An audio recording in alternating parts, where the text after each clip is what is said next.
El día de hoy tenemos un invitado del mundo del metal colombiano. Ha liderado listas en Rock al Parque, se ha presentado en frente de miles de personas, ha estado en gran cantidad de bandas insignias del rock and roll colombiano. Ahora está haciendo country, también hace blues, ha vivido en Tennessee y nos trae toda esa cultura para hablar un rato, para comer rico y para disfrutar de un buen cóctel, una buena vida. Entonces prepárate algo y escucha porque la charla va a estar increíble. Carlos, bienvenido al Visaje Hamburguesería. Qué Qué gusto tenerlo por acá. Gracias. ¿Quiere comer algo rico, tomarse algo rico y charlamos un rato? Hágale con toda. Bienvenido al Visaje. Gracias.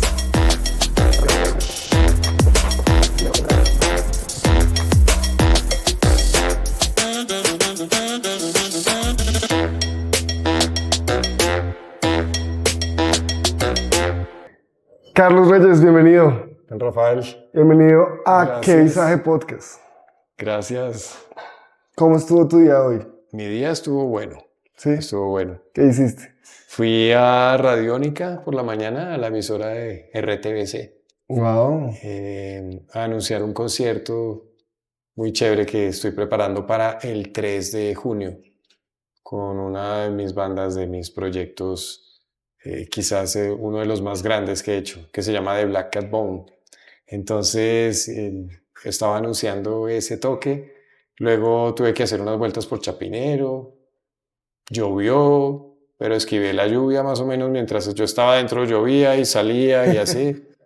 Y bueno, hice otro par de cosas y aquí estoy ahora en el Qué Visaje Podcast. Chévere, bienvenido.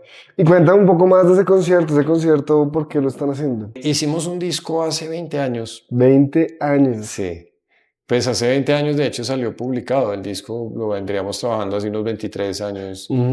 Y bueno, que con el motivo del aniversario dijimos volvámonos a juntar. Yo no estoy en la banda desde el año 2007, salvo un par de reencuentros de una vez por ahí en 2014 y como un par de acercamientos, pero dijimos, bueno, pues nos debemos tocar el disco y sobre todo el público que construimos toda esa época nos lo hace saber todo el tiempo, que sería muy felices si nos reuniéramos para tocar el disco y dijimos, pues hagámonos felices todos y tocamos el Hagámonos disco. felices, esa es la idea, hagámonos Exacto. felices. Eso es.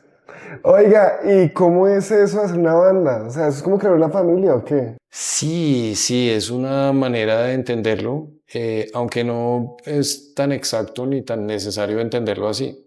Hay muchos tipos, es como decir tipos de familias, ¿cierto? Claro. Hay modelos de familia que funcionan, hay otros que no, hay modelos bastante poco convencionales que funcionan muy bien y hay modelos muy convencionales que son un desastre y de todo, para todo lado. Entonces finalmente es como la confianza, el tipo de vínculo que tiene con las personas con las que se está rodeando. Si por ejemplo ya es una banda que produce mucho dinero, va a haber intereses de abogados y de gente que está ahí cada uno peleando su tajada y luego va a haber extensiones de las esposas de los otros y los que no sé qué y todo se amplía. Como en todo, como en todo. Entonces una banda pues se vuelve también como un experimento de pequeñas células sociales de cómo funcionan. Hay bandas que están regidas por un tirano. Hay bandas que son la anarquía total. Ajá. Hay bandas que son, es decir, hay de todo. Yo he hecho parte de varias bandas y como aprendiz creo que tuve muy buena escuela de las bandas que hice parte mientras yo estaba como aprendiendo a formarme en esto de la música. ¿Es que ya llevas 20 años de carrera? 30. ¿30 años de carrera? 30 años. Y en esos 30 años me genera curiosidad como ese momento donde se toma la decisión de crear una banda o de pertenecer a una banda. O sea, ahorita me hablaste un poco de como esas evoluciones y las distintas como dinámicas que se pueden dar, pero ¿cómo es el nacimiento de esa pequeña organización? Háblame de alguna que tú hayas... Puede ser la primera, me gustaría mucho la primera. Sí. ¿Cómo se creó tu primera banda? Sí, la primera banda fue muy chévere porque eran épocas de colegio. Ajá, Entonces era con amigos del colegio que eran afines al cuento musical ajá. y que empezábamos a ver en revistas, en discos y en videos en ese momento de MTV, como lo chévere que era el cuento de una banda y de tener una banda y el que ya tenía una guitarra eléctrica porque se la habían regalado y se sabía tocar ya un riff, un intro de una canción de Metallica, y todos éramos, wow, la puede hacer sonar como Metallica. Claro. Es como que nosotros también podemos hacer algo así, entonces hagamos una banda. ¿Cuántos años tenías? 15. 15 años. Sí. Y entonces nos juntamos y pues pasó algo que es muy curioso porque cuando tú hablas con mucha gente de la música, particularmente de este tipo de música, cuando llega el tema del bajo, porque yo fui bajista, la historia suele ser, de hecho entre esos Paul McCartney también tiene una historia similar de cómo se hizo bajista, y era que se llegó al parche y era como que me pido la guitarra, a usted le tocó el bajo.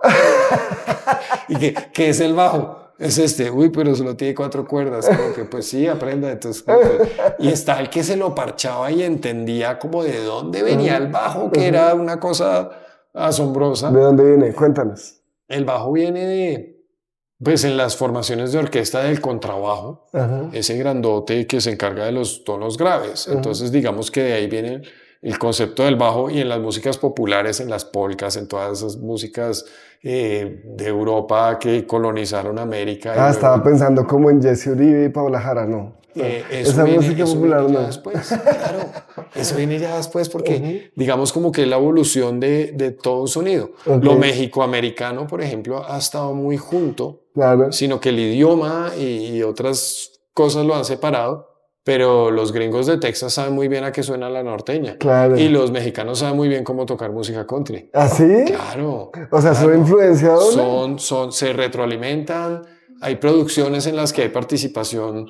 Uno de los temas más icónicos de Johnny Cash tiene trompetas mariachis, por ejemplo. Claro. O sea que es algo que ha sucedido durante mucho tiempo. Entonces, cuando ya viene esa influencia aquí, y pues ya hay cantantes como Paula Jara, pues ahí se encuentra, digamos, cómo se mezclan. Por eso yo hablaba del blues y de la música country. Esas músicas como de comienzos del siglo XX son como el ADN, el ingrediente principal de todo lo que salió después. O sea, podríamos decir que en la música de Paula Jara hay ADN digamos, de Johnny Cash. Es un primo.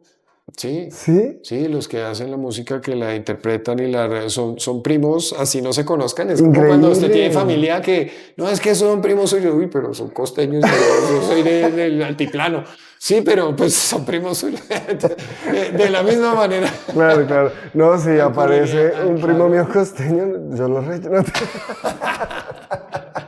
Entonces, eso es parecido, es parecido. Ay, qué interesante. Pero entonces le dijeron, usted el bajo.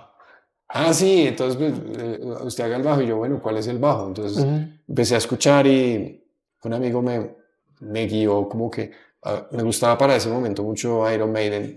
El bajo es tremendo en Iron Maiden. Y hay un fragmento de una canción que es solo el bajo. Decía, eso es el bajo. Y yo, ok. Yo no sabía cuál era, pero en realidad no sabía que sí sabía. Solo que eso era el bajo. Pero yo lo oí y yo dije, claro, ese sonido me encanta.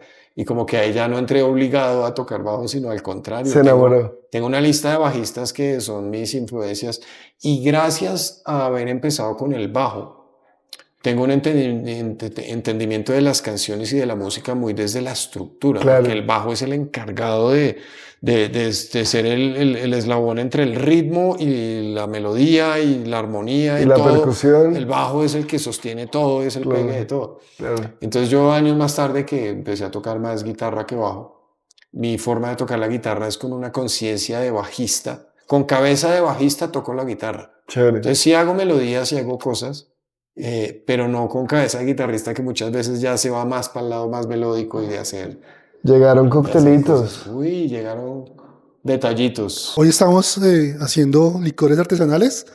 Entonces para Carlos trajimos un padrino mejorado con sambuca y licor de café hechos acá en el visaje. Reemplazamos el amaretto por la sambuca y el licor de café. Y para Juan tenemos un margarita de café hecho con licor de café artesanal hecho acá en el visaje. También con un aroma diferente, un sabor distinto. Que lo disfruten. Muchas gracias. A mí ya se me olvidó qué es esto, pero se ve bueno. Salud. Es una delicia. Sé que tiene licor de café. Ok, está bueno. Es muy, muy rico. Tiene personalidad, me gusta. Sí, tú también tienes mucha personalidad. Estábamos hablando del bajo.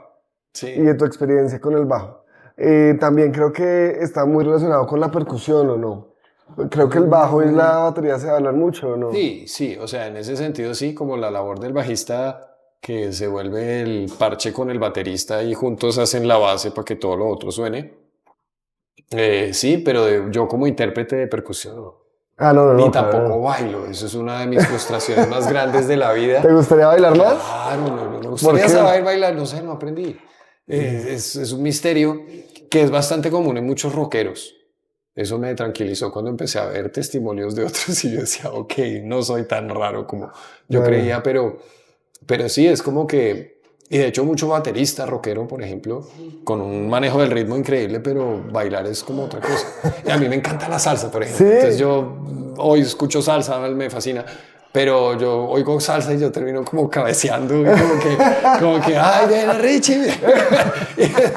Porque lo que se me sale es como el rockero y el metalero. O Claro. sea, así de mal bailaría. Pero pues me lo parcho y me encanta. Pero Ok, bueno. pero entonces yo creo que si un hombre no sabe bailar, tiene que saber hablar muy bien, porque como más Sí, conquista. toca desarrollar alguna habilidad Ajá. porque eso es cuestión de selección natural. Claro, alguna habilidad, sea hablando muy bien, o sea, una habilidad en la lengua, una habilidad de tocar muy bien, una habilidad en las manos, algún tipo de habilidad. Algún tipo de habilidad. Sí, sí, sí. Claro, en tu caso, ¿cuál es tu habilidad? ¿Qué habilidad te llevó a conquistar más chicas? Tengo varias habilidades. Pero todas tienen que ver con la sensibilidad. Chévere, En ¿te realidad. consideras muy sensible? Sí, totalmente. Para lo que yo hago, no podría no serlo.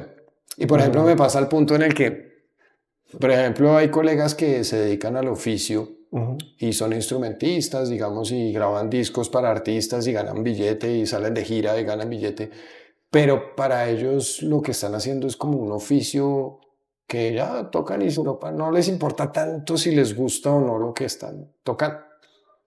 A mí me pasa que yo solo puedo tocar algo que me apasione totalmente, si no, no, pero es que hay plata, no, pues entonces no gano plata. O sea, yo soy como muy de esa forma de ser. Claro, Entonces, al ser así, mi relación con la música es totalmente sensible y directa.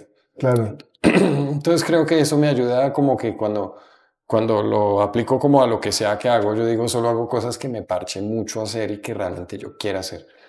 Y eso implica estar con alguien. Entonces eso tiene su lado pues como que se vuelve totalmente sexy, sensual, Claro, porque es sincero. claro. La Entonces, sinceridad, yo creo que ese es el sí. arma del arte, güey. Y de hecho me impresionan muchos que veo cómo son de buenos actores para no ser sinceros. ¿En serio? Y es impresionante. Hay mucho talento. Hay mucho talento. ¿Cuando te refieres a músicos? Sí, en general, gente. Como que, y de hecho por eso me gustan tanto las artes, el teatro, la música, porque independientemente de cuánto sé de cada una de las artes, siempre mi relación con la vida es a través del cine, de los libros, siempre estoy como empeliculado con algún personaje de lo más reciente que estoy leyendo y lo que me hace ver, lo que me hace sentir, lo que quiero. Entonces yo llego y cuando me subo al escenario, quiero además transmitir como estados. Y hay canciones que de pronto yo llevo tocando 20 años, pero que hay un día particular en que hay una frase de esa canción que estoy justo ahí y digo, me está hablando de una manera en la que nunca antes. Entonces esa noche yo voy, canto la misma canción, la reinterpreto y suena a otra cosa. Claro. Entonces por eso me gusta tanto. Pero yo quiero aterrizar un poco más en lo que dices de fingir frente a la verdad y que hay gente que es muy hábil como fingiendo verdad que realmente no existe. Eh, para mí, desde la comedia y el stand-up, yo creo que ese tipo de actuación y de mentira es asesina de muchos chistes y de mucho humor. Porque en el stand-up, que es un arte como tan vivo y tan en el momento, la mentira se nota mucho. Cuéntanos un poco de tu experiencia, cómo has visto esa mentira reflejada, no sé, la has visto reflejada en escena o la has visto reflejada en la vida, o cuéntanos un poco de Es tu muy experiencia. chévere, es tal cual con el stand-up. Ok, Si tú haces un disco, por ejemplo, puedes decir todas las mentiras que quieras. Igual que cuando haces cine. Puedes tener 10 cámaras filmando la misma escena y fuera de eso retocar, y hoy en día con la IA ni decir. O sea, todo es infinito, ¿cierto? Si estás en teatro, tienes que sacar la escena adelante y la estás actuando y no es como que corten y peguen y haga y ta. Claro. ¿Cierto? Que es lo que tú haces con el stand-up. Finalmente también es estar en las tablas, defendiendo un momento, incorporando cualquier accidente dentro del acto, porque pues lo que importa es que salga. Y cuando uno hace música también en tarima, pues es igual. Y más cuando vienes de la corriente de músicas que también se improvisan, entonces es como el humor, porque también es de la pilera de responder ante algún estímulo, una frase, un algo musical, y tú ni botas uno y el otro todo. Y la gente no tiene que saber todo eso, sino la gente solo está expectante diciendo qué chimba. O sea, como que no tienen que saber exactamente lo que está pasando para saber que está una chimba lo que está ocurriendo. Eso me gusta mucho. Y eso es la verdad. Es la verdad. Eso me gusta mucho, que es bajarle como la pretensión y el esnobismo al arte, ¿no? O sea, mucha gente que estudia el cine y que ve el cine como desde la técnica y desde como el proceso más que disfrutarse cine, dicen, no, esta fue una secuencia continua, no sé qué, y en el fondo a las 200 millones de personas que les llegó, realmente no saben que eso fue una secuencia continua, pero les encantó cómo se vio y lo sintieron más fuerte y no sé, se les erizó la piel mientras veían. Yo creo que lo mismo pasa en la música y en la comedia. Sí, cierto. Y cómo logras captar la atención. Y mira que hemos hablado de un tema que yo creo que es valiosísimo y súper sensible, y es esa sinceridad, ese tipo de sinceridad. Uno ve a algún intérprete en vivo, ya sea comediante o músico o actor o actriz o bueno, lo que sea, y uno puede simplificar en 2 caminos, no hay más. ¿Le creo o no le creo? Oh, sí. Y ya, no hay nada más. Hay gente que uno dice, le creo lo que está ocurriendo, y no tienen la técnica correcta, pero tienen algo que hace que le creo. O sea, todo bien. Hay gente que tiene la técnica perfecta, que tiene la postura que tiene la digitación, bueno, en caso, y que uno dice, le creo. O sea, no me convence. Entonces... Llegó una entradita que para mí es de las mejores mío. de acá. Nada más escuche. Ah, ¿qué tal cómo suena esa crocancia? Acaba de salir, le echaron la salsita y casi que ronroneaba. Juan, ¿qué tenemos en este descripción? Bueno, ese es nuestro famoso ceviche de chunchullo. Chunchullo está cocinado, está horneado y se fría acá para que salga crocante. Tiene habitas, tiene mango, cebollita, pimentón.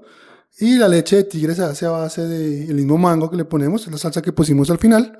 Un poquito de vinagre, un poquito de limón, entonces recomendable. Buen provecho.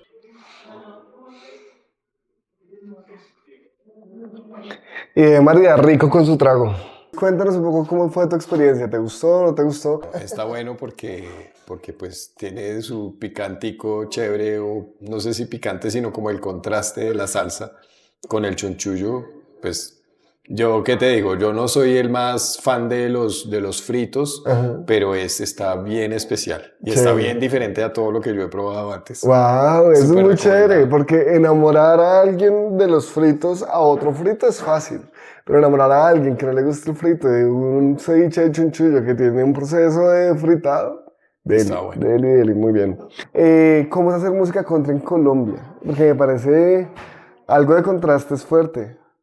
Sí, tiene un componente pues que no nos puede ser indiferente a ninguno de los que estemos relacionados con el tema, y es cómo representa de pronto esa parte muy norteamericana, muy del tío Sam, muy de la bandera de los Estados Unidos y lo que representan los estados sureños, que es como un imaginario cowboy de las películas de antaño de vaqueros, y también como de unas maneras, de una cosa que en un momento dado puede ser como una gran influencia para muchos, en otro momento dado puede ser como todo lo que representa todo lo que está mal. Okay. Entonces se vuelve como un símbolo de una cultura. Entonces, ese ha sido, digamos, como que una de las cosas que yo me he dado cuenta. A mí siempre me gustó la música antes de las fronteras y de las banderas y de Claro. todo eso otro. Entonces, para mí eso no existe, no me tocó, yo no hice parte de esa pelea. Cuando yo llegué, esa pelea ya había ocurrido y no me interesa. Claro. Entonces, la historia sí me interesa, pero por lo mismo, pues para mí el blues, que pues es esa parte muy campesina, pero que viene desde los esclavos afroamericanos, que se forman en los campos de algodón y que se va gestando, es hijo exactamente de la misma tierra, es una cepa de la misma cosecha de la música country, que en la misma tierra los que eran blancos y que tenían sus tierras y no necesariamente, pues claro que no estaban esclavizados, pero digo no necesariamente por ser blancos les quedaba fácil. Claro. Entonces también era una clase campesina que hacía una música y estas músicas se retroalimentaban. Entonces los negros oían lo que hacían los blancos y los blancos oían lo que hacían los negros, pero como había segregación, tocaba definir. Pues cuando explotó el swing, y estaban las grandes bandas de swing, lo primero que salió en calidad de exportación de Estados Unidos fueron las bandas de los blancos que hacían swing, porque a los negros no los iban a dejar salir. Claro. Entonces estaba Glenn Miller, que es muy bueno, estaba Benny Goodman, que también es muy bueno, pues son blancos. Y esa no la música de ellos. La aprendieron y hacían como su vuelta. Era un problema de segregación muy bravo. O sea, el swing era afro. Totalmente, totalmente, el rock and roll también. ¿Así? Pero hasta que no llegó Elvis no se hizo grande y famoso. Claro. Entonces, eso, y el hip hop también.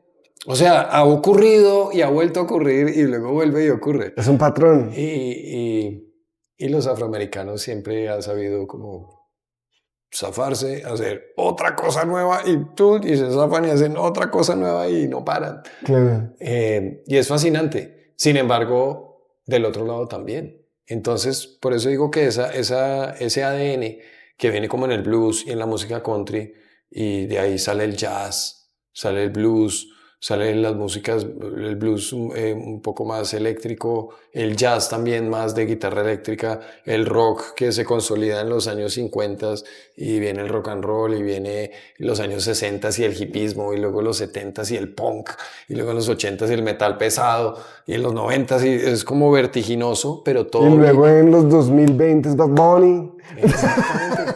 Llega, claro, de hecho llega un punto de evolución el rock en el que como que ya su momento dorado de evolución, por lo menos estadísticamente hablando, ni siquiera de gustos ni nada, sino del cambio y del impacto cultural, todo eso pasó al hip hop y en la versión latinoamericana pues al reggaetón.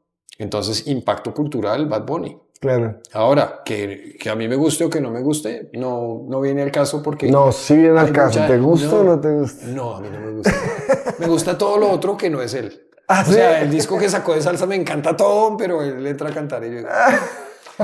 Pero es mi gusto personal. Pero ahora Claro. yo crecí también escuchando bandas de punk, que mucha gente dice, ¿cómo le va a gustar eso? Y yo entiendo lo que se siente Claro. cuando alguien es despectivo con lo que a mí me Claro. gusta. Entonces... A mí no me gusta, pero yo no lo ataco ni me importa. O sea, hay gente que sí le gusta y pues todo bien. Creo que hay para todos. Oye, ¿qué escuchabas de punk? ¿Policarpo y sus viciosas? No, era más de... Bueno, a nivel local me gustaba mucho La Pestilencia. Ok. O sea, La Pestilencia siempre fue mi banda. De hecho, yo me sé varias canciones de La Pestilencia. Las tocaba con mis bandas del colegio. Las toco todavía. Que recientemente hice un toque con una de mis bandas, que es la Killer Band. Y tocamos Vive tu Vida, que es del primer disco de La Pestilencia, y un parche, se siente uno otra vez de 15 años Claro. viviendo la vuelta. Eso es muy bacano. Yo Sí. creo que la música permite mucho eso, transportarse a otro momento, sentirse en otro momento. Exacto. Sí, Muy eso chévere. es lo máximo. Pero entonces, ¿qué escuchabas así de punk? De punk, bueno, me gusta mucho como la etapa más temprana del género.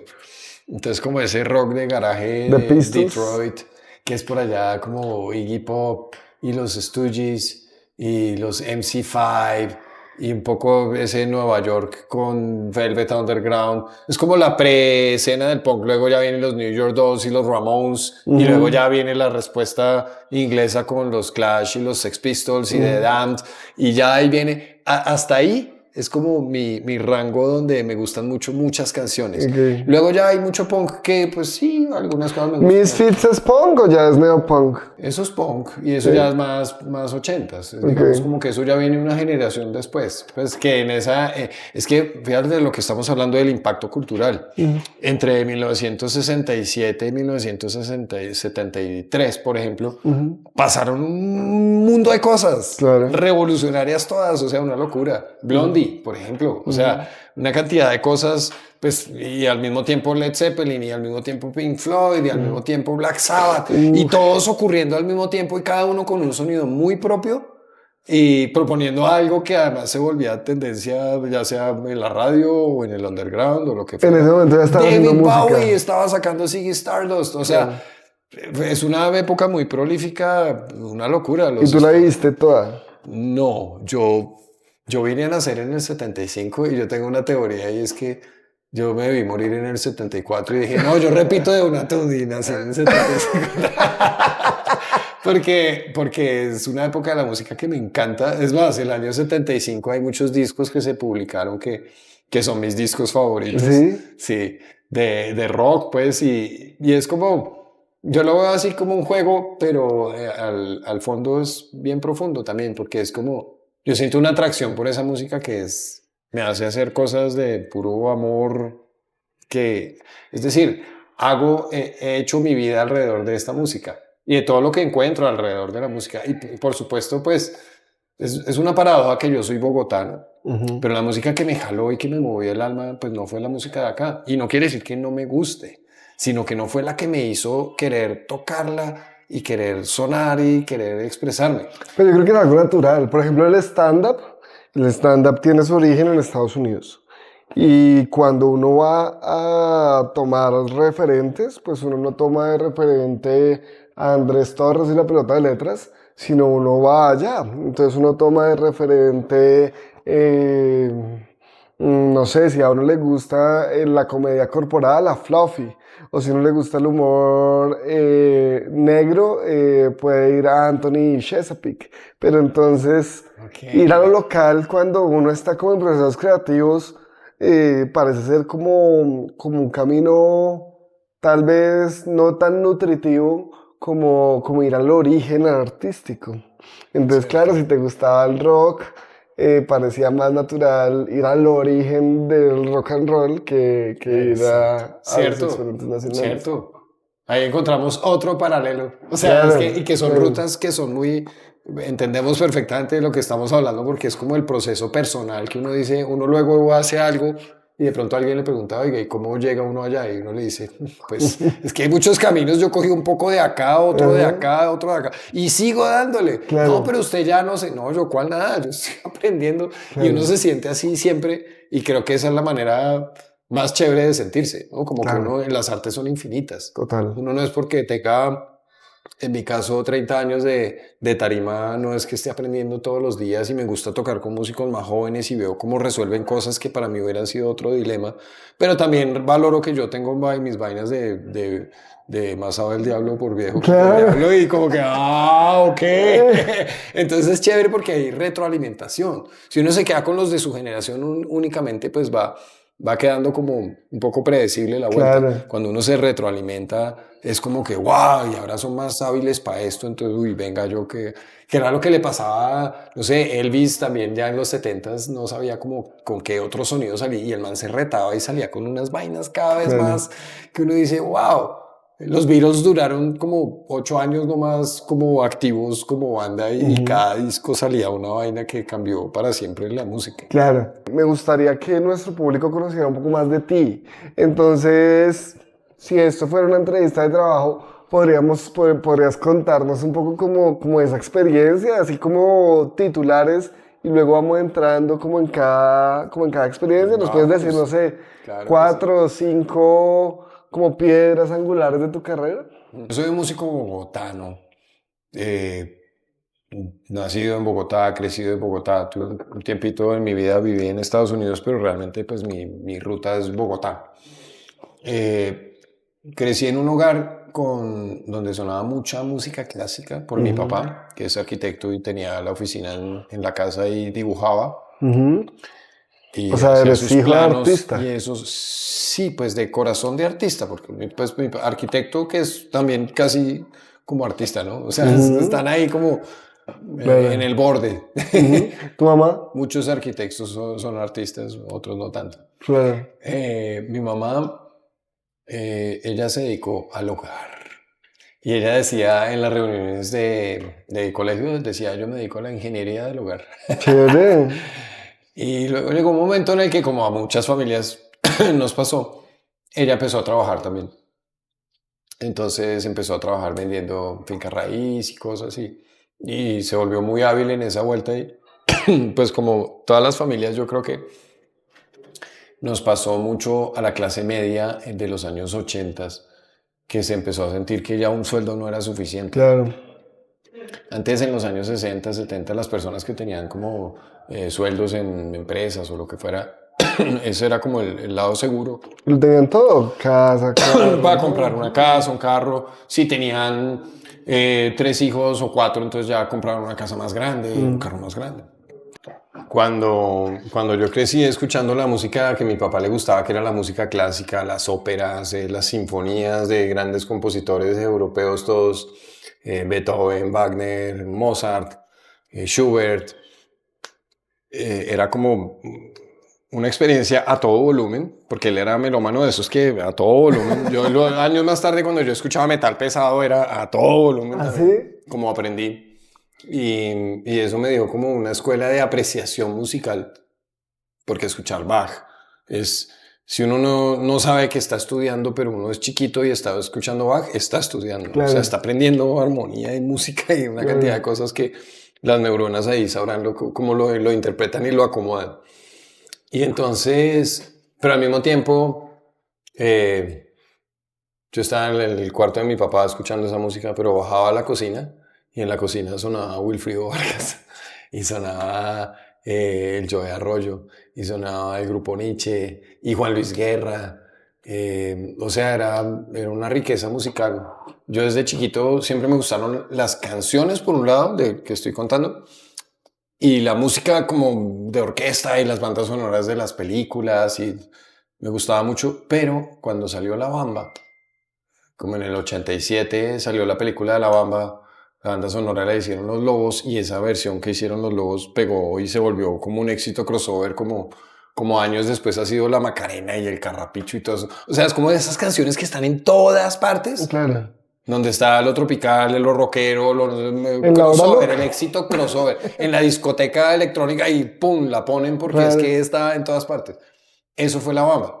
Y ese intro de tu, tu, tu, tu, tu, tu, tu, tu, tu, tu, tu, tu, tu, tu, tu, tu, tu, con ese sonido de guitarra a mí me voló la cabeza. Me encantó el sonido. Llegué al rock and roll por ellos.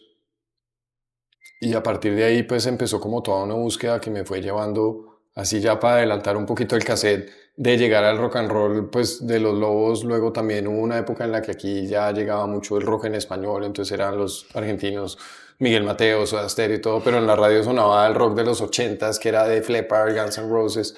Entonces yo en todo ese contexto conocí a alguien que me enseñó a tocar un par de acordes. Enseguida formamos la primera banda. Fue así como de Se rápido. llamaba Ahí fue como cuando yo me hice Zaratro. Zarato. Zaratro es el octavo círculo del infierno según la Divina Comedia de Dante. Man. Pero entonces, claro, pues queríamos ser una banda de metal. Yo pensaba que Chapinero era el octavo círculo del infierno, pero no es así. No, ese es en Santa Fe. Bien, bien. Entonces, no, ahí definitivamente ya era, ahí llegó el punk a mi vida, porque el punk llega de una manera muy chévere, porque es como que yo quería tocar metal y bandas como Iron Maiden y cosas así, Guns N' Roses, pero técnicamente es muy difícil, o sea, hay que ya saber mucho para que esa vaina suene. Claro. Y un amigo llega y me muestra, no, venga, toquemos esto. Es como, ¿cuál es? Turun, turun, turun, turun, turun, turun, turun, taca, taca, taca, turun, turun, turun. desde la cuna hasta tu tumba. Y como, eso yo lo puedo hacer. Hágale, güey. Ya tenemos banda. Claro, le dicen música de 3 acordes, ¿no? Es muy sencilla. Y que requiere mucha actitud. Claro. Entonces, digamos, por ejemplo, ahí es donde muchas personas que se van por el lado muy académico ya no aprecian, porque ven como que, no, eso es chatarrero, no sé, hey, no menosprecies que los chatarreros, Claro, igual que en la comedia, claro, hay gente que más pulida, hay gente más... Ahora hay gente que tiene todas las escuelas y son los que uno más admira porque saben cuándo meterle mugre, cuándo meterle limpio, cuándo te... Pero es un arte que se hace en vivo. Claro. Entonces, de esa manera llegué a esa música y luego ya, pues, me empezó a gustar mucho el rock de, más bien pesado, más bien el metal.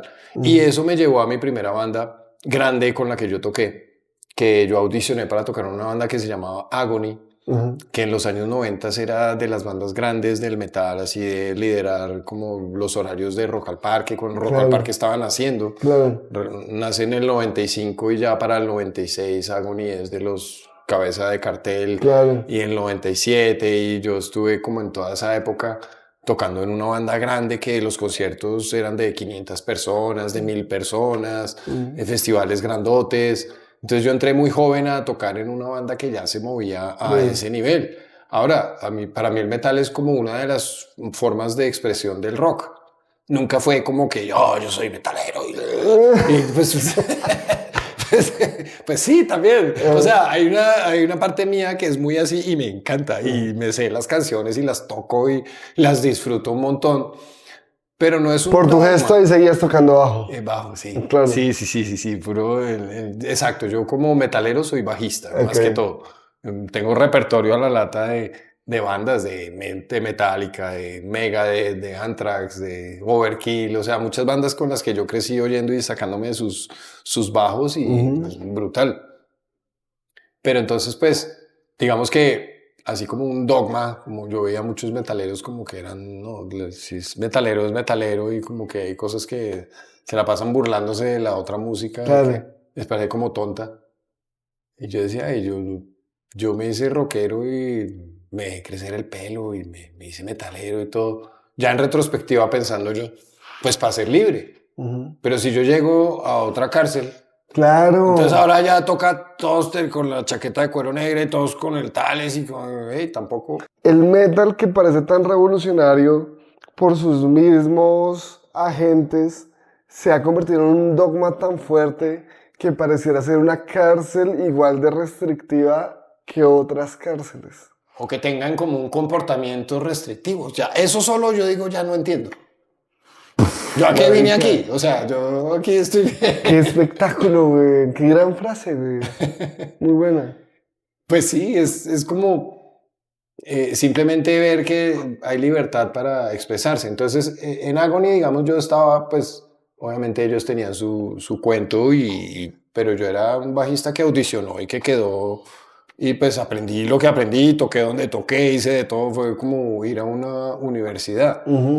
Pero luego de Agony ya armé una banda que ya era mi rollo, mi cuento, junto con el de los otros con los que la armé. Esa fue de Black Cat Bone. Ok, el concierto que vamos a ver. Exactamente. ¡Qué espectáculo! O sea, ahora que con muchas ganas de ir, porque claro, o sea, cuando uno conoce la historia detrás de eso y quizás tu verdadera esencia, marica, qué espectáculo ir. Qué chévere, muchas gracias. Pues mira que aquí lo que estamos haciendo este 3 es precisamente recordar cómo ese proceso cómo ocurrió. Yo yo después de Agony, de la banda metalera, me voy para Estados Unidos, vivo allá casi 3 años, hice varias cosas, trabajé en Nueva York, estuve 6 meses. Mi idea era como tratar de quedarme allá porque pues allá pasa de todo. Y más, ahora Bogotá, pues, que es como una ciudad de ese corte, es como un hermanito menor de Nueva York. Ya hay mucha oferta cultural y todo. Pero hace 25 años no era tan grande. Claro. Y entonces uno pegar el brinco para allá sí era como, voy a ir a la ventana del mundo y a ver los conciertos, los teatros, todo. Entonces tenía como muchas ganas de estar allá.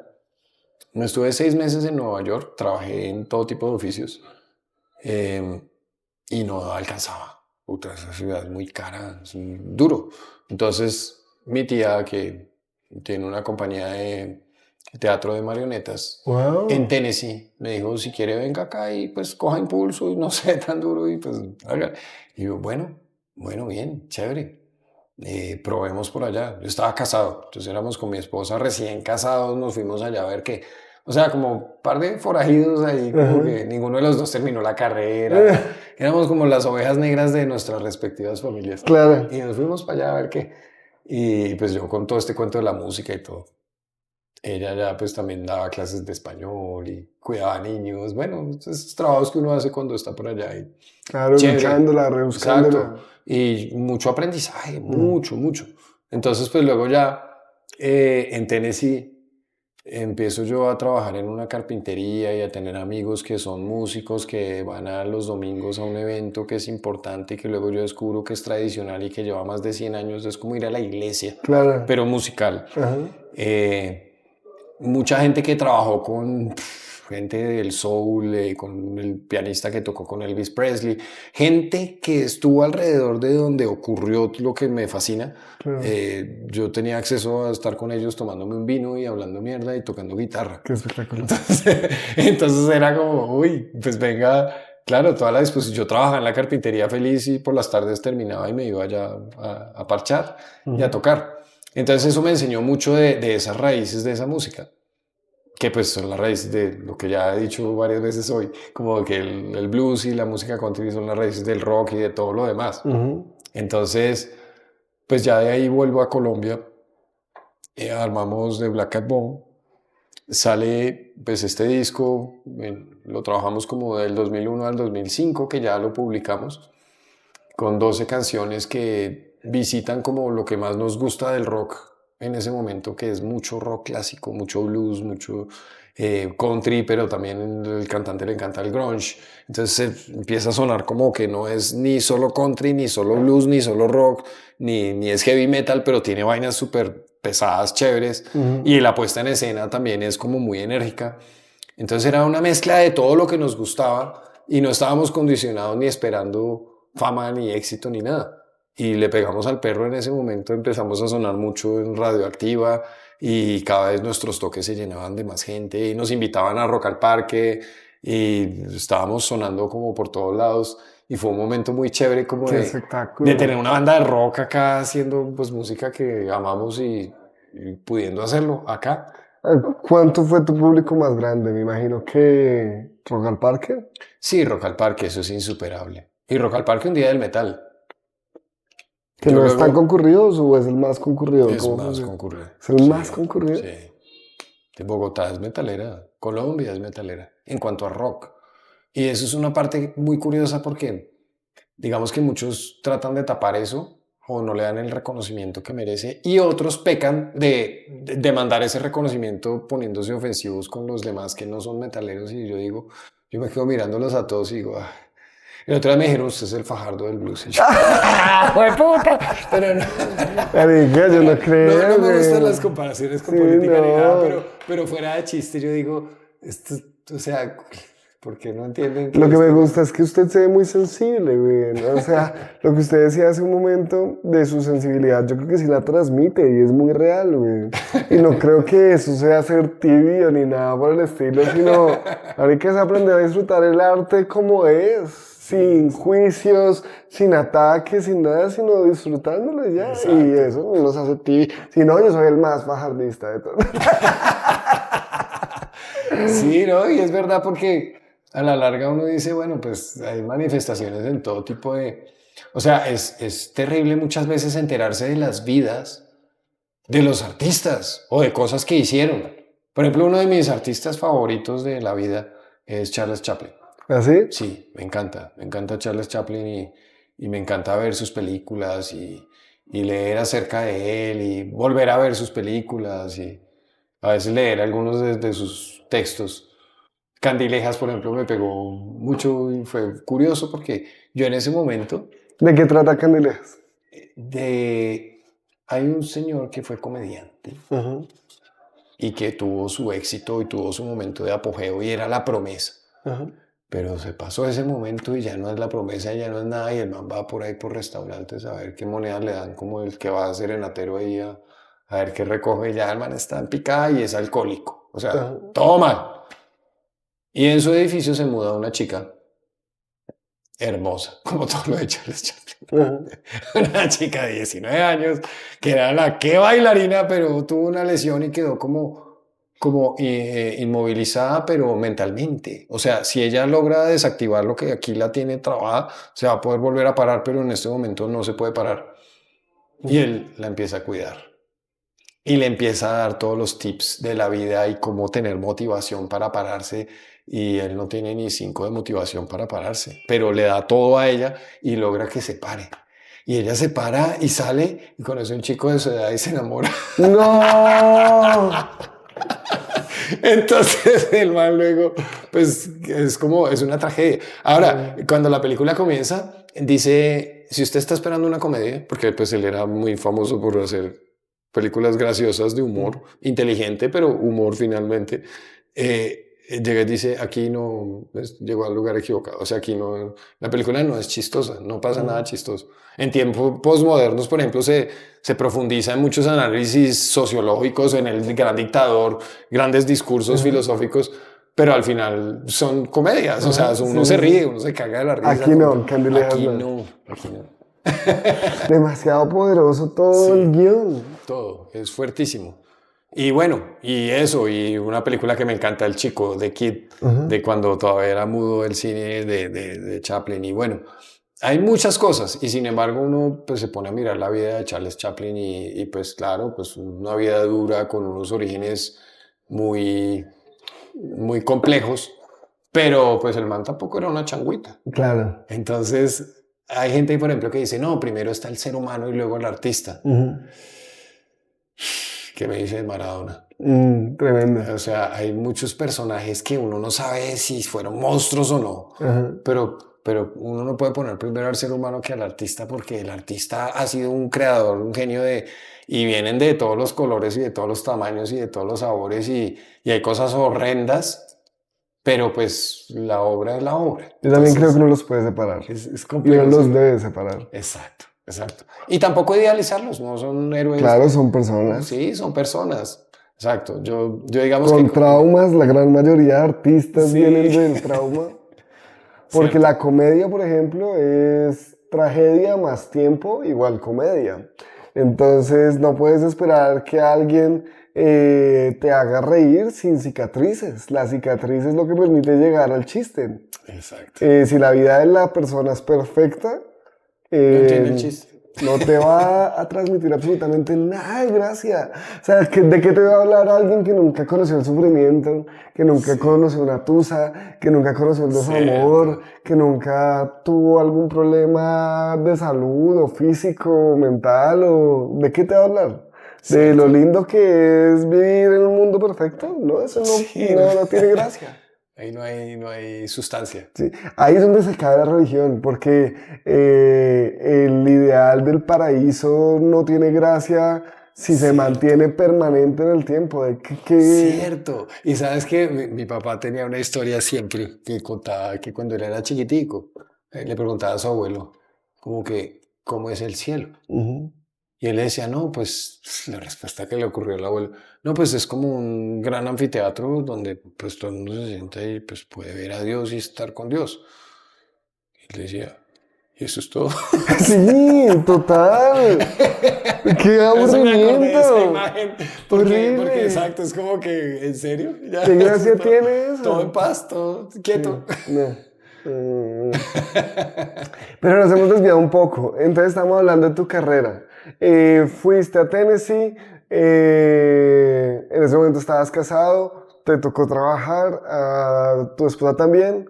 La vida en Nueva York era demasiado costosa, aunque yo me imagino viviendo en Nueva York que sería un lujo impresionante. Sí, no, haber estado 6 meses allá para mí fue una escuela. Yo en esos 6 meses aprendí más que en 5 años aquí. Claro, O sea, es la además cuna por la del arte. disposición que tenía. O sea, es como que uno tenga, como si le pusieran un reloj de arena. Como, Sí. aquí está, ahí lo suelto y mira a ver cuánto dura. Aproveche, Entonces, claro. Uy, no. hágale. ¿Qué pasa cuando vuelves a Colombia? Yo vuelvo a Colombia en 2001 y inmediatamente me reconecto con Mauricio Leguizamo, que es un músico con el que yo logré tener como una banda, un preproyecto que al final no despegó en su momento, pero digamos que hubo buena química de nos juntamos y tocamos y sabemos que sonamos.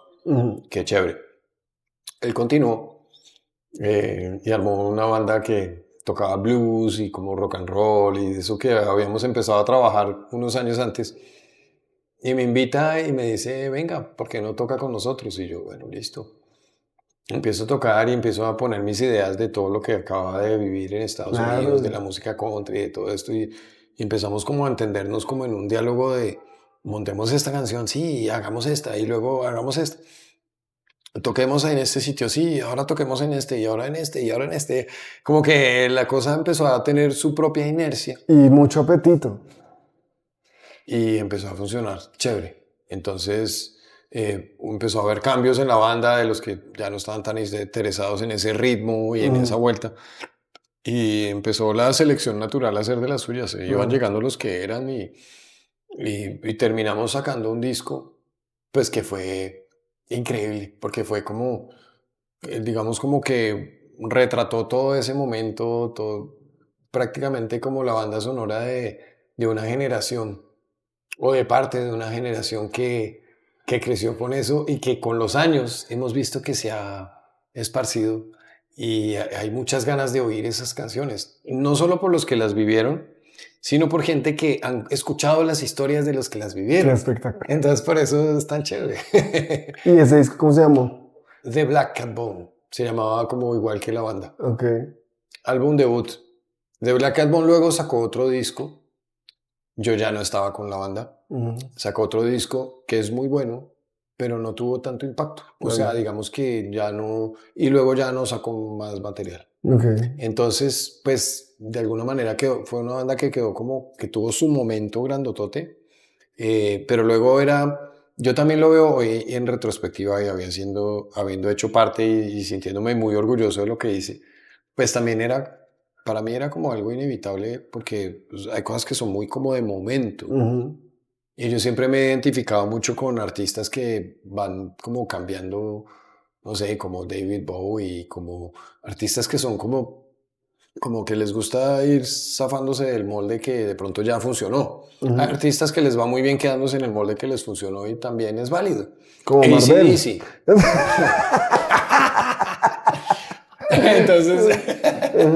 Entonces, pues ahí a quien le vuelve y juega. No hay fórmula. El peor error cuando uno le gusta analizar las obras, las artes, las bandas, la música. Es pensar que existe una fórmula. Es pensar que existe una fórmula y que el que no la siguió se equivocó. No, eso nunca va a ser. A este le funcionó esa.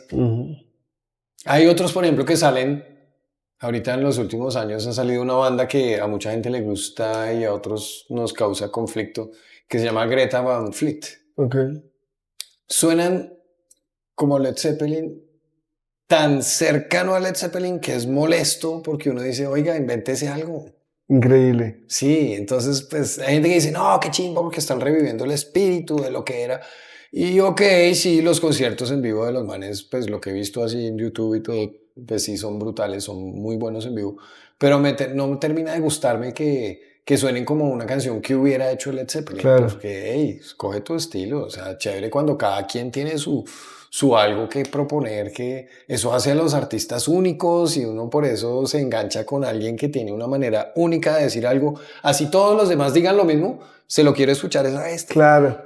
Y también creo que Led Zeppelin fue Led Zeppelin por el contexto de Led Zeppelin también. O sea, ¿cierto? Led Zeppelin hoy en día, si saliera y naciera hoy en día Led Zeppelin, de pronto no sería el mismo Led Zeppelin de antes. O sea, respondía a su contexto. Y si alguien intenta sonar muy parecido a él, pues está en un contexto distinto. Y su impacto y su sensación en el público va a ser distinta. Es como si yo hoy en día quisiera imitar a Camilo Sánchez, porque Camilo Sánchez es un gran comediante colombiano, y empezar a hacer sus gestos y su contenido y de todo, pues no va a ser Camilo Sánchez, porque Camilo Sánchez nació y triunfó en otro momento. Exacto. Entonces, no, lo comparto plenamente. Yo no conozco la banda, pero ya la odio también. Excelente. Sí, y pues volviendo a Black Cat Bone, que vamos a tocar el 3 de junio. O sea, el concierto va a ser el 3 de junio. Vamos a celebrar los 20 años de ese disco. Pues vamos a poner en escena parte del espíritu de lo que fue la banda, era Qué también que se bacano. improvisa. Entonces son las canciones del disco, pero con espacios donde ocurren otras cosas nuevas que son como únicas del concierto. Eh, Muy a diferencia de hoy en día, pues, y vuelve y juega, hay prácticas que son como para estilos propios y gente que le gusta, ¿no? No lo condeno, el uso de pistas y de pregrabados y de cosas que muchas bandas lo utilizan, muchas, más de las que uno se imagina. Claro.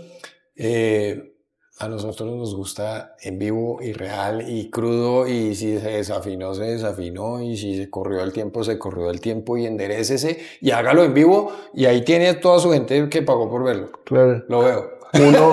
Un homenaje a la sinceridad. Exacto. Qué exacto. bacano, güey. Entonces eso también es chévere. Hoy hay mucha gente que si uno no habla de esto ni se da cuenta si sí hubo o no pregrabados, por ejemplo.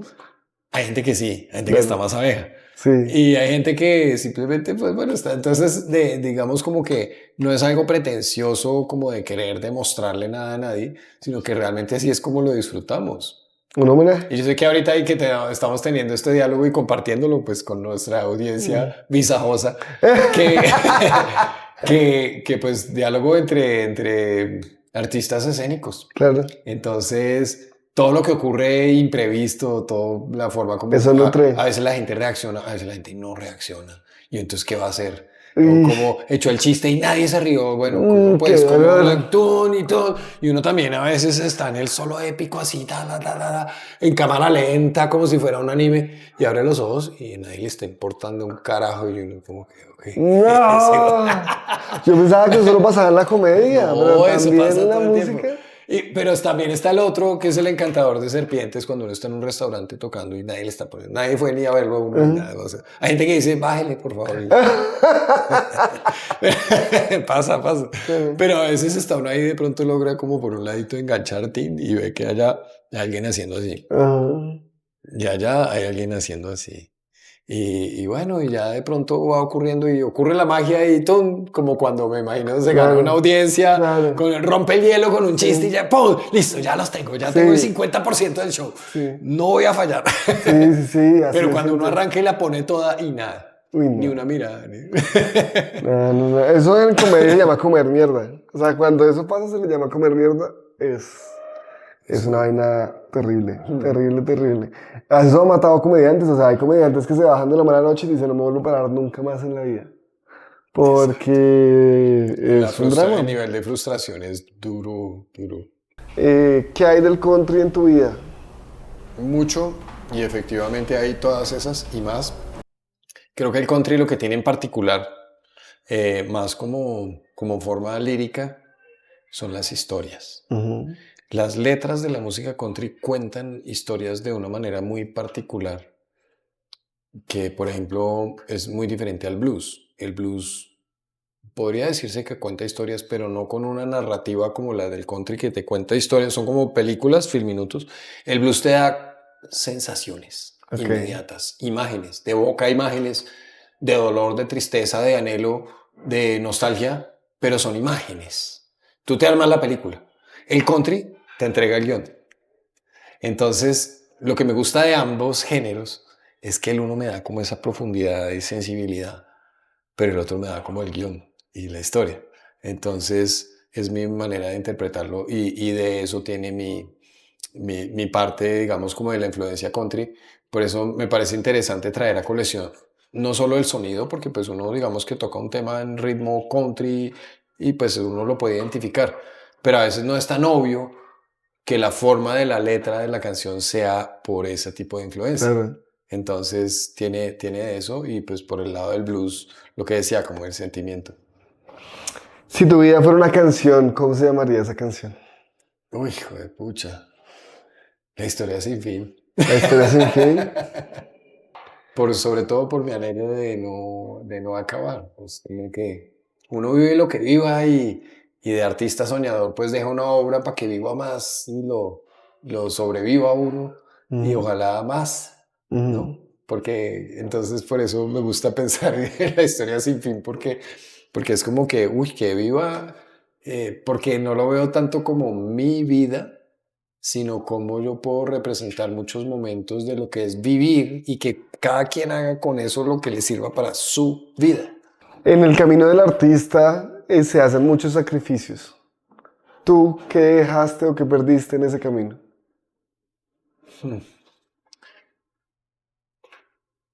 Algunas veces me he confundido porque creo que me pierdo a mí y es cuanto más trabajo me ha costado. Pero afortunadamente se me pasa rápido.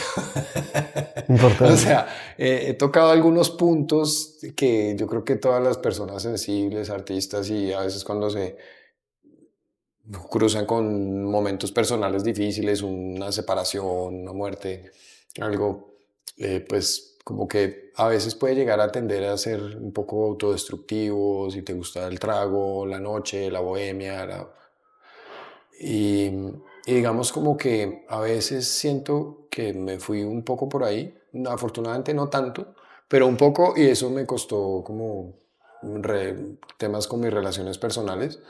Entonces dije, ok, como que esto es como de encender la alarma y si yo quiero seguir y quiero que dure mucho, pues no puedo seguir a ese ritmo. Entonces ya empecé como a bajarle a la bebida y como a estar más consciente. Pero digamos que no al punto en el que no lo puedo hacer, pero digamos como que así, y me siento afortunado porque sé que mucha gente pues ha sufrido momentos muy duros por jugar con fuego. Hay personas que prueban una droga y de pronto era una probadita y ya. Hay gente que se engancha, gente que se queda y hay gente que pues se hace mucho daño y le hace mucho daño a la gente a su alrededor. Claro. Pero vuelve y juega. Hay gente que lo hace todo y están bien. Y entonces tampoco hay reglas para eso. Pero sí, siento que cuando me alejé de mi centro, de lo que realmente a mí mi pasión, afortunadamente eso lo logré aclarar, no depende de los estímulos externos. Entonces, pues Totalmente. sí, me gusta el trago y me gusta el porro y me gustan cosas, pero digamos como que no son lo que determinan lo que es la esencia. Entiendo que entonces eso que perdiste fue en algunos momentos a ti mismo. ¿Cómo lograste recuperarte? Haciendo lo que amo, tocando. Yo me reencuentro mucho en tarima, pero ahí hay una cosa muy importante y es que tiene que ser una tarima muy sincera y muy sensible. Entonces me gustan los espacios donde a veces puedo agarrar mi guitarra y sentir que domino el espacio sonoro, cuento mi historia, que es la canción que estoy cantando y la toco, y la gente como que conecta y yo llego sanado, siento como que fue una... Es como ir a darle un poco de la gente que también a veces eso que uno da puede salir un poco agresivo. Me imagino que como oyente te puede pasar que uno a veces tiene como un empelicule que hace que el sarcasmo de pronto sea muy fuerte y hay alguien que dice, uy, no me gustó Claro, eso que dijiste. claro. Y musicalmente pasa también que uno a veces está como que, qué sé yo, se bota al piso o hace lo que sea y como Mm. que también eso, pues, hey, ¿qué tanto de eso? Pero me gusta sentir que el escenario me permite sacar todas las fieras y las bestias y exorcizar a todos los demonios que me habitan y que si lo hago bien, si lo hago mal, pues se va para el carajo. Pero si lo hago bien, es como el espacio para hacerlo. Me encanta el escenario y por eso vivo por y para el escenario. O sea, para mí lo mío es tocar en vivo. Aquí hablas del escenario y me surge una pregunta eh, que viene pues de mi óptica de la comedia. ¿Es más importante ser genuino con lo que quieres hacer o lo que quieres decir? ¿O es más importante la reacción del público y trabajar un poco buscando esa reacción del público? Eh, para ti, ¿cuál de las dos pesa más? Son muy importantes y qué buena pregunta. Y creo que al final hay que encontrar un balance. Lo que pasa es que no necesariamente el balance ocurre en la misma noche. Ujú. Entonces, estar constantemente expuesto a hacerlo en público te da una perspectiva de, bueno, ok, pues sí, hoy fue una mierda la noche, no me fue nada bien, pero ¿cómo fue ayer? y cómo fue hace 8 días. Entonces uno empieza a ganar seguridad y a decir, ok, pues si hoy no fue, pues porque no siempre puede ser. Pero, entonces hacerlo mucho le da a uno como ese bagaje para entender que un mal día es un mal día y no es más que un mal día y ya eso es todo lo que es y que no se le come a uno la cabeza estilo el que llega y debuta y le tiraron tomates y jamás vuelve a hacerlo. Claro. Entonces uno aprende también a confiar en sus habilidades, en lo que uno ha desarrollado y si uno de verdad le gusta lo que hace y lo estudia y lo practica, pues no tiene por qué no estar bueno. Claro. Bueno, viene nuestro segundo momento foodie y quiero invitar nuevamente a Juan. Este es un plato de pulled pork. Entonces, pulled pork está cocinado, ahumado por 12 horas en un horno de leña. Viene acompañado de tortillas de maíz, papita en casco y una ensaladita coleslaw. Nuestra versión que es un poco dulzona con uvitas pasas y piña. Entonces, recomendación es hacer un taquito y probarlo con la ensaladita y la carnecita. Uy, qué rico. ¿Aprovecho? A ver. Esto está muy bueno. Ah, ¿qué tal? Bueno, como te venía diciendo, vamos terminando, pero quiero hacer como unas dinámicas antes, pues aprovechando tu conocimiento y tu experiencia. Puede que las dinámicas salgan bien, o puede que salgan mal, vamos a probar un poco. Quiero que hagas títulos de canciones, de cosas que para nosotros en Bogotá son del día a día y que también pueden contar historias. Entonces pueden ser títulos de canciones country o si te gustaría blues o metal de 3 temas. Entonces el primer tema es Transmilenio lleno. ¿Cómo le pondríamos a una canción del Transmilenio lleno? Hora pico. ¿Cómo le pondrías? Maldito reloj. Maldito reloj, me gusta. Porque cuando uno está en el Transmilenio lleno, uno mira el reloj y dice, maldito reloj. O sea, la culpa es del reloj. Claro. Todo lo demás está bien, Claro. pero el reloj ya está llegando a una hora que uno no va a tolerar. Me gusta. Vamos a una tal vez más común, no tanto de Bogotá, pero de la vida misma, y es La Tusa. Una canción de tus géneros que hable de la tusa, ¿cómo se llamaría? Puede ser de tu tusa o puede ser de una tusa de un amigo. Lo que queda de mí. Lo que queda de mí. ¿Y a qué hablaría esa canción? Habla de la autodestrucción de la tusa tan hijo de madre y ya de beberse todo y de fumarse todo y ya lo que queda de mí. Ok. ¿Es autobiográfica o es ficción? Cenicero, es autobiográfica y ficción a la vez. Ok. Y otra que creo que nos afecta a todos en el día a día, el trancón. El trancón. Uy, pucha. Eso me acuerda a una canción de los Flippers que se llama Ciudad Dura. Ok. Ciudad Dura. Y habla precisamente de eso. Y eran los años 70. Entonces uno dice, no, ¿en serio ustedes vivieron? Sí, que era, o sea, siempre fue así. Cuando ya ahorita terminen el metro y ya todo funcione, Seguirá va a estar siendo. vuelta a mierda porque cada vez que llega el adelanto, ya la ciudad ha crecido tanto más Claro. que ya eso no da abasto. Claro, no es suficiente. O sea, obviamente donde hubiera habido un sistema como Transmilenio en los años 80, pues del putas. Claro, no habría trancón. Ya cuando llegó, y así todo. Claro. ¿Y cómo le pondrías a la tuya? Ciudad Dura era la de los Flippers. Esa era la de los Flippers, sí, bueno, la del trancón. Hijo de pucha, la del trancón. Yo le pondría constipadito. ¿No? Yo le pondría como...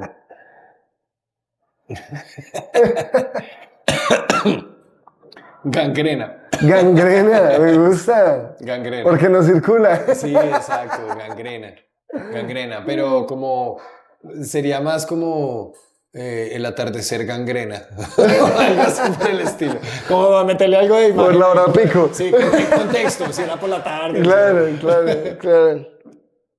Y para entrar en nuestra última dinámica, es una dinámica que yo suelo hacer con varios de nuestros entrevistados y es, te voy a plantear 2 palabras. La idea es que tú escojas una de esas 2 palabras y justifiques un poco por qué escoges esa palabra. Ok. ¿Listo? Entonces, ¿Colombia o Estados Unidos? Colombia. Colombia, ¿por qué? Porque estamos en Colombia y porque somos colombianas. Ok. ¿Caballo o moto? Caballo. Caballo, ¿por qué? Me encantan los animales. Sí. Sí. ¿Amor o libertad? Libertad. Porque desde la libertad puedes amar realmente. Wow, me gusta. ¿Whisky o cerveza? Creo que ya será la respuesta. Cerveza. ¿Ah, sí? Yo pensé que ibas a decir No, whisky. yo soy re pocholero a pesar de que no tengo panza, Ok. gracias a Dios. Pero yo soy re pocholero, o sea, yo soy de... El whisky me gusta, también lo disfruto, pero mi cotidianidad es con una cerveza. Aquí se me abre una subpregunta. ¿Cerveza industrial o artesanal? Artesanal, preferiblemente. Aunque hay algunas que pues no me van tan bien, entonces... Ok. Por eso Uy, digo hay, preferiblemente, ah, pero hay que leer la letra menor.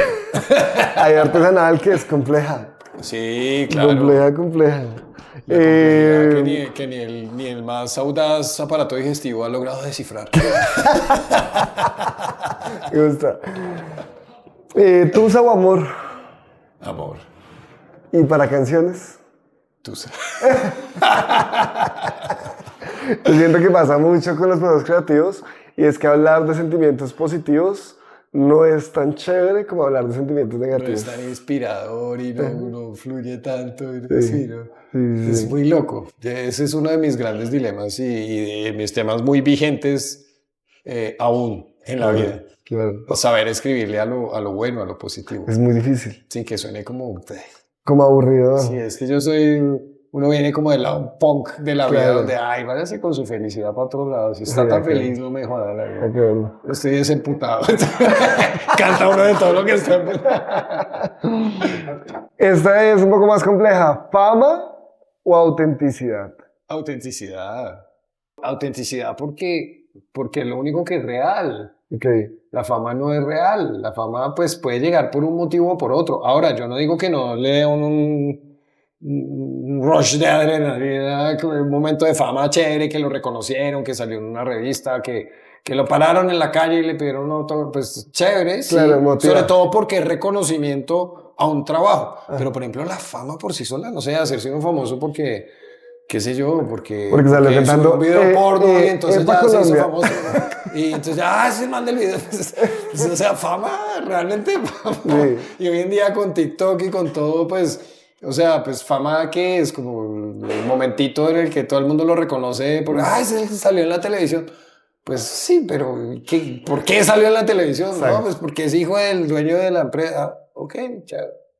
Pero el prestigio o la reputación, que es yo creo que muchos artistas confunden esa búsqueda de crear un legado y una reputación y de tener como un prestigio propio basado en lo que han hecho y en lo que respaldan, versus ser reconocidos porque sí. Claro. Entonces, la fama es solo esa cáscara.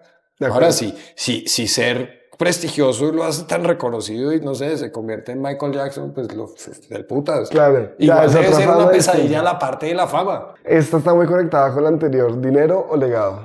Legado. Porque dinero nunca he visto. Entonces ya solo me queda legado. Por favor, no, ese sí no me lo quiten. No. Aquí hago un llamado a la honestidad. Si tu papá escuchaba Bach mientras trabajabas, creo que hablamos de dinero. Sí. O sea, no creo que el privilegio se esconda detrás de esta entrevista.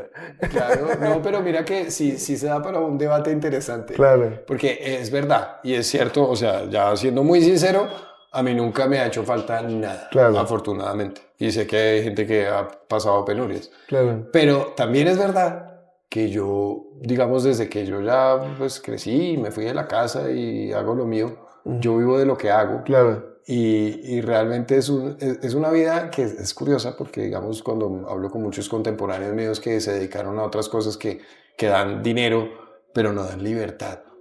Me dicen como que, marica, pero chévere usted que decide lo que hace. Claro. O sea, yo me puedo ir un lunes y un martes a escalar una montaña. No quiere decir que no tenga responsabilidades. Yo hago todas las cosas como en mis tiempos y a mi manera. Pero también es verdad que yo no he capitalizado. Porque pues yo lo que gano con lo que hago no es tanto. Y pues de hecho estoy aprendiendo a hacer mis propios productos y a mover como diferentes formas, porque pues claro, vuelve y juega, el quehacer artístico es como, depende de muchas cosas para que funcione y sea sostenible. Entonces sí es cierto que yo crecí en un hogar, digamos, donde nunca me hizo falta nada y había como un nivel económico, pero también es verdad que yo desde que me dedico a esto, le volteo y no es que yo haya llegado a ese punto donde la gente pues siente como que, oh, este man, pero yo soy muy libre, hago lo que quiero, Claro. estoy como entre el radar, o sea, es sostenible lo que hago, no es opulento, pero es sostenible y por eso hago el chiste. Total. Pero me gustó la pregunta. Yo creo que Santiago Rivas en un capítulo anterior también habla de eso y es el privilegio de poder elegir a qué se dedica. Y yo creo que eso es impresionante. Yo, pues, esto existe por el privilegio de que mis padres, pues, me dieron cierta estabilidad y por esa estabilidad puedo elegir qué hacer. Un poco, pues, con algunas restricciones. Cierto. Pero ese privilegio para muchos les cuesta comer o dormir o algo por el estilo. Entonces, creo que es bien valioso. Solo para cerrar, teniendo en cuenta tu vida en Estados Unidos y tu vida en Colombia y tus gustos gastronómicos, que estamos en el visaje y no podemos evitar hablar de comida estando acá. Exacto. Hablemos un poco de bandeja paisa o barbecue texano. Uy, güey, madre.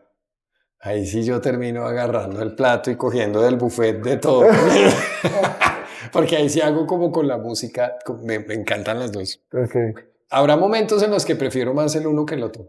Pero sí es como cuando los sabores estallan en la boca, es algo como que si uno ya ha probado un barbecue, eso es una delicia. Es una delicia. Eso es una delicia. Esa forma de hacer la carne ahumada, pues es algo muy propio, muy particular. Es como escuchar una música que uno dice, no, pues esa música es una chimba. Hay dos preguntas que para este programa son de la identidad del programa. Una es para ti, ¿qué es un visaje? Un visaje es como algo que sobresalta. A veces es positivo, a veces es negativo. No necesariamente tiene ya implícitamente por ser visaje. Entonces creo que está en esa categoría, ¿no? Podría ser algo que llama la atención en cualquier contexto, como que, uy, qué visaje. Pero, uy, severo visaje. Y además funciona. Claro. Y siempre me gusta cerrar estos espacios con eso, con qué te gustaría que el público se robara de esta entrevista. Para su vida, para su carrera, para la decisión importante que tenga que tomar en este momento. Entonces, ¿qué te gustaría que el público se robara de ti y de esta entrevista? El deseo de permanecer inspirado, empeliculado o como encarretado con lo que sea que te guste. Como no perder esa capacidad de dejarte sorprender Bueno, algunas personas somos muy afortunados de que sabemos lo que nos gusta y a eso nos dedicamos. Hay personas que dicen, me gustan muchas cosas, pero no me gusta ninguna al final, entonces no sé. Pero, de todas maneras, la capacidad como de sorprenderse de la vida, de los buenos momentos, de una buena conversación, de un buen atardecer, son cosas como tan simples, pero que son tan profundas a la vez. Y a veces la cotidianidad, el trabajo, el día a día, hace que eso no se vea tan obvio y como que todos los días la misma ventana, sí, pero hay un día uno que por la misma ventana ve el atardecer y dice, wow, este atardecer es hermoso. Claro. Entonces, eso me gustaría, como, yo soy muy así, me gusta contagiar de eso, como no dejemos de sorprendernos de lo maravilloso que es estar aquí mientras estemos, mientras duremos. Bueno, eso fue la entrevista de hoy. Carlos, muchas gracias por acompañarnos, muchas gracias por estar aquí. Espero que hayas disfrutado de la comida, que vuelvas, que te tengamos en escenario tocándonos tus canciones y pues mucho éxito.